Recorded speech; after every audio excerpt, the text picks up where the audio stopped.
मैं ये क्या सुन रहा हूं? आप बुद्ध के न्यायी बन गए हैं। घोरनाथ, अच्छा होता यदि मैं यात्रा पर न जाता। आप ऐसा अनर्थ कैसे कर सकते हैं? आप अपने धर्म को कैसे छोड़ सकते हैं? क्षत्रियों का धर्म आपके लिए सर्वोपरि है। आपका कर्तव्य है भगत की सीमाएं बढ़ाए, चक्रवर्ती सम्राट बने। मैं अपना कर्तव्य भली भांति जानता हूं कुलगुरु। लगता है बुद्ध ने आपको भी भ्रमित कर दिया है। सम्मोहन शक्ति है उसके पास, आपके पिता की तरह आपको भी भ्रमित कर रहा है। कृपया कर बुद्ध पर झूठे लांछन ना लगाएं। महाराज, मैं सत्य कह रहा हूं। बुद्ध ने केवल ऐसी बातें कही हैं जिससे अनेकों प्रश्न उठ रहे हैं, परंतु उत्तर नहीं मिला। जैसा कि ये संसार शाश्वत है या नश्वर, सृष्टि सीमित है या अनंत, शरीर आत्मा दो है या एक, मृत्यु के पश्चात हमारा अस्तित्व रहता है या विनाश हो जाता है। मैं इन किसी भी प्रश्नों का उत्तर नहीं दूंगा कुलगुरु। ये सब आपकी बुद्धि की उपज है।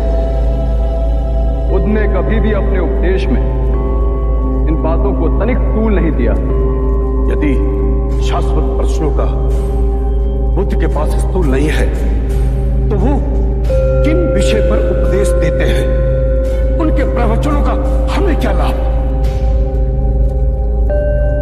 बुद्ध कहते हैं कि अपने शरीर, अपनी श्वास को साधो, उससे अपने अंतर्मन को छिन्न भिन्न करती विभिन्न भावनाओं को समझो, दुख और संताप पर विजय पाओ।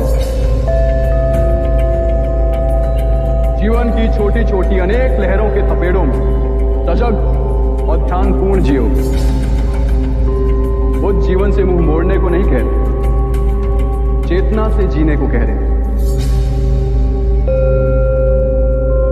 कुलगुरु, जीवन इन्हीं छोटी छोटी बातों का बहुमूल्य रत्नकोश है, ना कि बड़ी सैद्धांतिक बातों। छोटे छोटे लोग छोटी छोटी खुशियों के साथ जीते हैं, परंतु आप तो सम्राट हैं।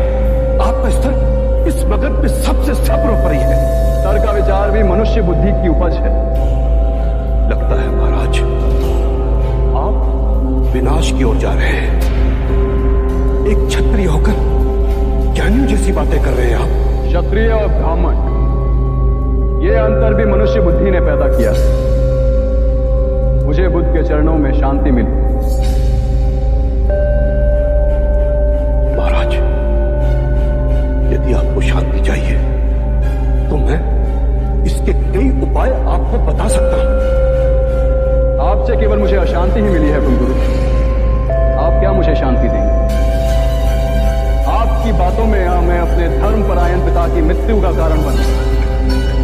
आंखें मूंदता हूं तो महाराज बिंबिसार की प्रेम भरी मूरत चुप चुप कर मुझे निहारती दिखाई देती है। न रातों को नींद है, न दिन को चैन है। क्षमा करिए महाराज, एक ब्राह्मण हूं, सत्य कहने से संकोच नहीं करूंगा। इस विषाद का कारण पितृ हत्या का पछतावा नहीं, अम्रपाली के भिक्षुणी मरने का आघात पहुंचा है आपको। कुलगुरु,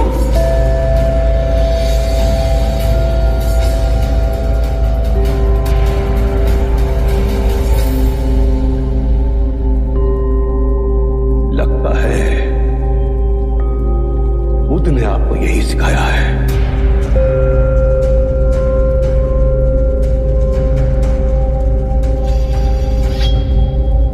मगध के लोगों को आपसे बहुत सारी आशाएं थी, परंतु आप हमारा ही दमन कर रहे हैं। चलिए ऐसा ही सही, हम इसके लिए भी तैयार हैं।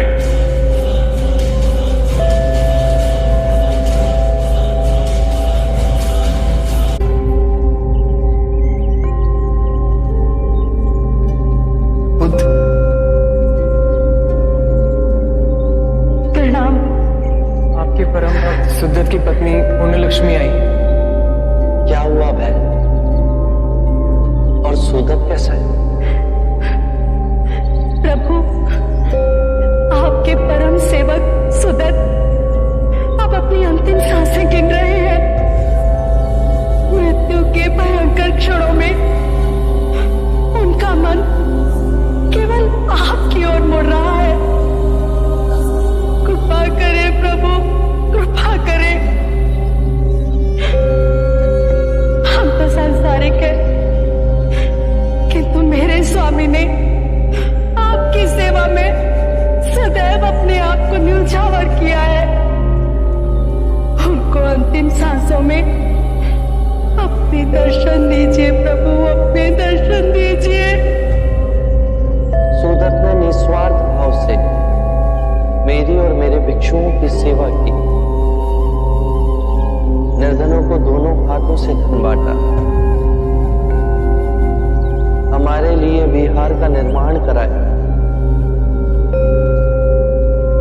ऐसे दिव्य व्यक्ति के दर्शन पाने को मैं स्वयं जाऊंगा। वो आएंगे ना? मेरे प्राण छूट रहा है उनके एक दर्शन के लिए।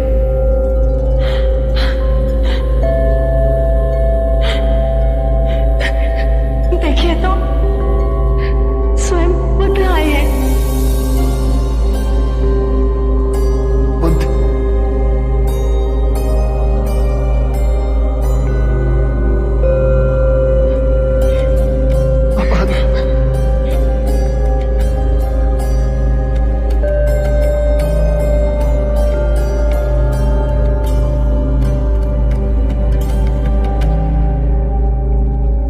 मेरी अंतिम इच्छा थी कि आपके दर्शन कर सकूं। कैसे ना आता सुदत्त, तुम्हारे प्रेम और सेवा ने तो मुझे तुम्हारा ऋणी बना दिया है। इतने उद्विग्न क्यों? क्या मृत्यु से भय लग रहा है? बुद्ध, भय तो लग रहा है, पर आपको देख लिया तो मन में हिम्मत बन रही।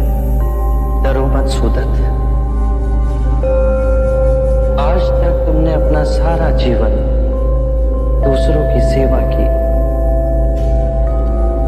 तुम्हें कोई भी कष्ट नहीं हो सकता। जैसा मैं कहता हूं केवल उस और ध्यान धर। मृत्यु का सामना करने का साहस स्वयं तुम में जगेगा। अपनी आंखें बंद करो और ध्यान धर। मैं ये आंखें नहीं, मैं ये आंखें नहीं, मैं ये कान भी नहीं, मैं ये कान भी नहीं, मैं जिह्वा भी नहीं, मैं जिह्वा भी नहीं, मैं शरीर भी नहीं, मैं शरीर भी नहीं, मैं ये चित्त भी नहीं, मैं ये चित्त भी नहीं।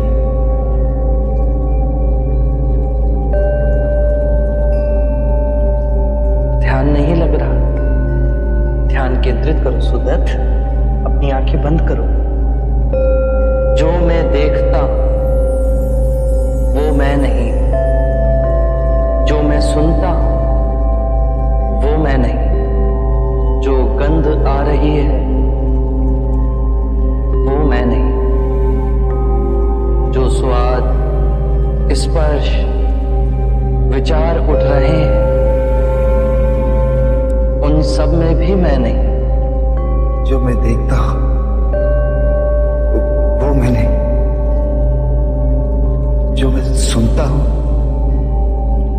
वो भी मैं नहीं, जो गंध आ रही है वो भी मैं नहीं, जो स्वाद, स्पर्श और विचार उन सब में मैं नहीं। मैं ये दृष्टि नहीं, ध्वनि नहीं, सुगंध नहीं, विचार नहीं, स्वाद नहीं, मन नहीं,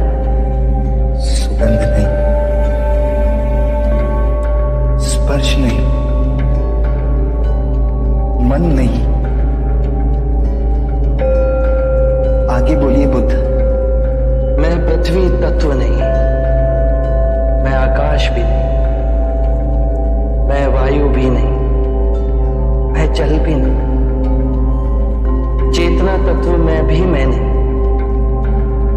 कोई तत्व मुझे जकड़ नहीं सकता, जन्म और मृत्यु मुझे छू नहीं सकती। जन्म और मृत्यु मुझे छू नहीं सकते। मैं मुस्कुराता हूं क्योंकि ना मैं जन्मा हूं, ना ही मैं मर सकता। ना जन्म ने मुझे जीवन दिया और ना ही मृत्यु मेरा जीवन मुझसे छीन सकती। जन्म और मृत्यु पर मेरा अस्तित्व ना निर्भर था, ना निर्भर है। क्या हुआ सुदित? ध्यान नहीं लग रहा?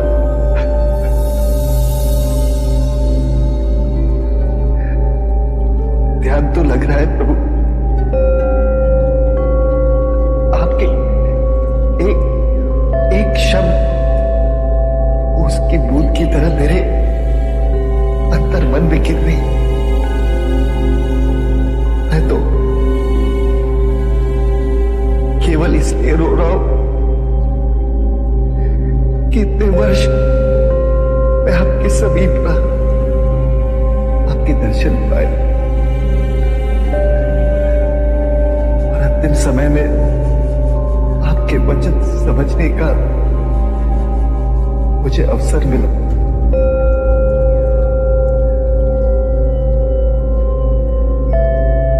धन्य है बुद्ध, धन्य है आप। आपने मृत्यु की भय से जिसने मेरे प्राणों को जकड़ लिया था उसे मिटा दी। मैं संसार से विदा होते हुए आखिरी क्षण तक मैं केवल आपको देखना चाहता।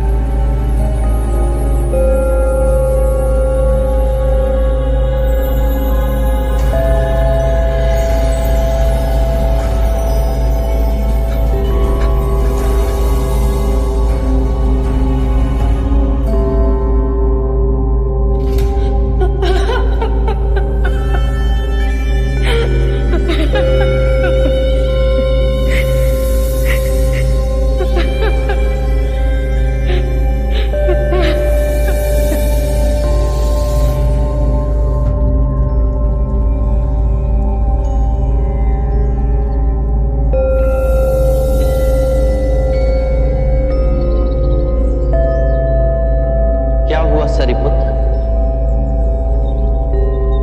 क्या मैं चिंता का कारण जान सकता हूं? बुद्ध, मेरी मां बहुत दिनों से अस्वस्थ है। मेरे गांव नाला में उसकी देखभाल करने वाला कोई नहीं। यदि आप आज्ञा दे तो। इसमें आज्ञा कैसी सरिपुत्र? मां की सेवा से उत्तम कोई और कार्य नहीं। सेवा भी एक विशेष अवसर है सरिपुत्र। यदि सच्चे हृदय से सेवा की जाए तो उसमें भी ध्यान साधा जा सकता है। कोई वचन जिससे मेरी मां को शांति मिले? मन और शरीर के स्वास्थ्य का रहस्य है कि जो बीत गया उसका ना शोक मन में हो और ना ही आने वाले कल की चिंता। जिस क्षण में हो, जो क्षण तुम्हें मिला है, जो तुम्हारे समक्ष है, उसी क्षण को पूर्ण ध्यान पूर्वक और पूर्ण समझ द्वारा जी लो।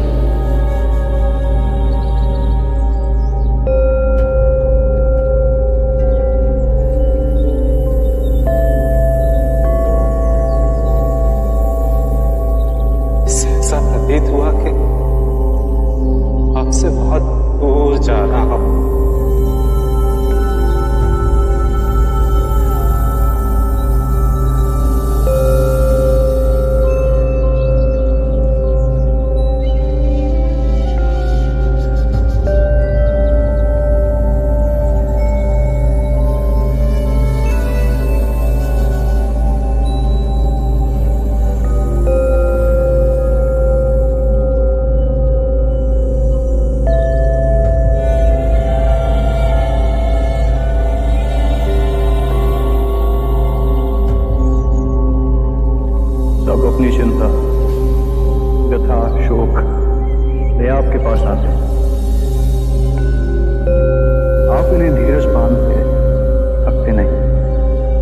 यदि तुमने पूर्ण हृदय से स्वयं से प्रेम किया है तो तुम किसी को दुखी नहीं देख सकोगे। बुद्ध, बहुत से ज्ञानी देखे पर आप सा कोई ना देखा। अजातशत्रु, चाहे जितनी भी धार्मिक पुस्तकें पढ़ो, उन्हें चाहे जितना भी कंठस्थ करो, यदि वो तुम्हारे जीवन के कृत्य ना बने तो सोचना कुछ नहीं हुआ। तुम भी किसी दुविधा में दिख रहे हो अजातशत्रु। बुद्ध, आप तो मन की बात पढ़ लेते। मगध के कुलगुरु ने अपना पूरा जीवन देश को समर्पित कर दिया। उनकी सहायता मगध के लिए आवश्यक है, परंतु तुम मेरे अनुयायी बने, इससे वो क्रोधित है। जी बुद्ध, हम एक मत से कार्य नहीं कर पा रहे। मगध के कुलगुरु और मगध के ब्राह्मणों के साथ मेरे संबंध में कटुता आई। ये मतभेद बढ़ते गए तो दो बातों की लड़ाई में मगध की प्रजा व्यर्थ ही पिस जाए। यदि तुम्हारे अंतर में मतभेद को मिटाने की आस्था है तो मेरे पास एक उपाय है अजातशत्रु। कृपया बताएं। पहला, दोनों पक्ष आमने सामने बैठ सबके समक्ष ये बताएं कि विवाद क्या है। दूसरा, याद करें जब द्वंद्व उठा तो वो शुरू कहां से हुआ था, और दोनों ही पक्ष ध्यान में जाओ उन बातों को याद करें और फिर शांति से एक दूसरे को सुनाएं। तीसरा, हाथ नहीं मन के भाव उपजे कि इस झगड़े को कैसे समाप्त किया जाए। चौथा, यदि कोई भूल हुई तो सर्वप्रथम स्वयं की भूल को स्वीकार कर खुद को क्षमा करें। अपनी भूल स्वीकारने से हम दूसरों को समझने की चेष्टा में पहला पग उठाते हैं। सत्य कहा बुद्ध। 5, जो भी निर्णय लिया जाए वो सर्वमाननीय हो, उसे सबके समक्ष 3 बार पढ़ा जाए। यदि कोई भी व्यक्ति आपत्ति के लिए हाथ ना उठाए तो उसे अंतिम निर्णय समझा जाए। 6, जो सर्वमाननीय है उस पर दोनों पक्ष पूर्ण मन से चल एक दूसरे से मैत्री करें। 7वां, जब हमारे कपिलवस्तु में किसानों में झगड़ा होता है तो उनमें जो सबसे वृद्ध किसान है, जिसका सब सम्मान करते हैं, आदर करते हैं, वो कहता है शत्रुता समाप्त करो, मिट्टी डालो, पुआल डालो। ये बहुत सूचक है अजातशत्रु। मिट्टी डालने से अग्नि बुझती है। कीचड़ पर पुआल डाल उस पे चल रास्ता बनाया जा सकता है। एक दूसरे के समीप आने का कितना सुंदर उदाहरण है ये। बुद्ध, आपके ये सूत्र विश्व में शांति की क्रांति लाएंगे। जब जब धर्म का विघटन होगा, जब जब दो पक्षों के हृदय में दीवार खड़ी होगी, आपके ये वचन उस दीवार को ढहा देंगे। मैत्री और सामंजस्य विकसित होगा।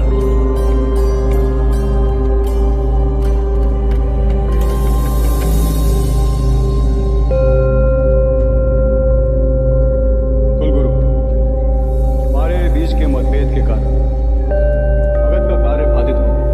यदि हम प्रेम पूर्वक अपने मतभेद को दूर कर तो सबका भला हो। महाराज, मैं हृदय से आपकी भावनाओं का सम्मान करता हूं। इन मतभेदों को दूर करने के लिए हम 7 नियमों का पालन करें। 7 पग जिन्हें हम मिलकर उठाएं तो सभी समस्या का समाधान हो सकता है। पहला पग है, परंतु महाराज, ये 7 नियम किसने बनाए? स्वयं बुद्ध ने।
हुए हमें लूटा गया, हमें मारा और जख्मी भी किया गया महाराज।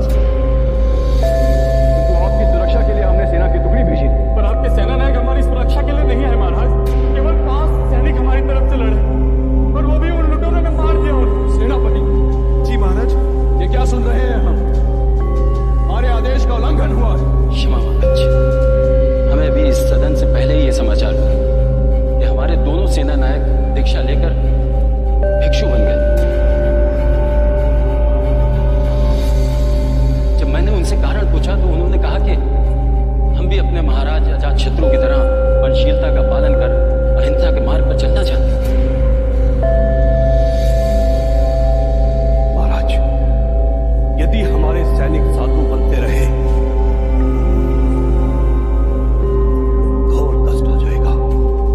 मेरा बुद्ध से व्यक्तिगत कोई विरोध नहीं है, बस यही कारण है।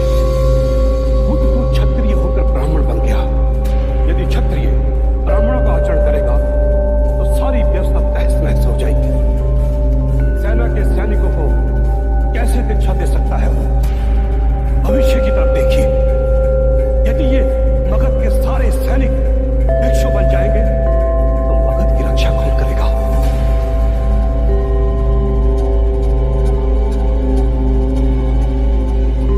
गुरुदेव, कुलगुरु का कथन चिंता योग्य है। यदि रक्षा करने वाले हथियार डाल दें तो रक्षा करेगा। मेरे विरोधियों ने इस बात को तूल दे नई चाल चली। ये विवाद खड़ा हो गया है कि भिक्षु सैनिकों को बहला फुसला कर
किसी को क्षति नहीं पहुंचाता था।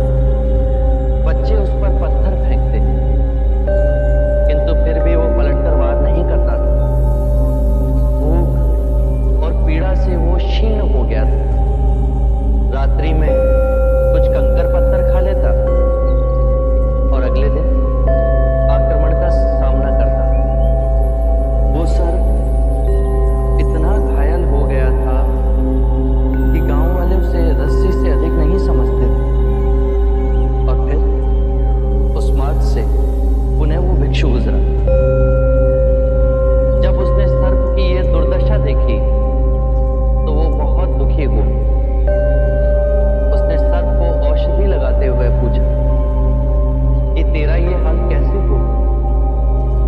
तो सर्प ने कहा, मेरे मन में वैराग्य जागा और मैंने काटना छोड़ दिया। भिक्षु हंसा और उसने कहा कि मैंने तुझे काटने से मना किया था, किंतु तू अपने सर्प स्वभाव से कैसे विमुख हो गया? तूने पुकारना क्यों छोड़ दिया? किसी भी बात की अति अहिंसा की भी अति यदि ध्यान से देखोगे तो हिंसक बन जाती। दोषियों में तुम्हारा भय होना चाहिए, उन्हें उनके अपराध का दंड भी मिलना चाहिए, किंतु ध्यान रहे न्याय देने वाला अपनी निजी कटुता के कारण उसे दंड ना दे, अपितु दोषी को उसके दुष्कर्मों और उसके अपराधों का दंड मिलना चाहिए। यदि क्रोध, लोभ, ईर्ष्या बीच में आए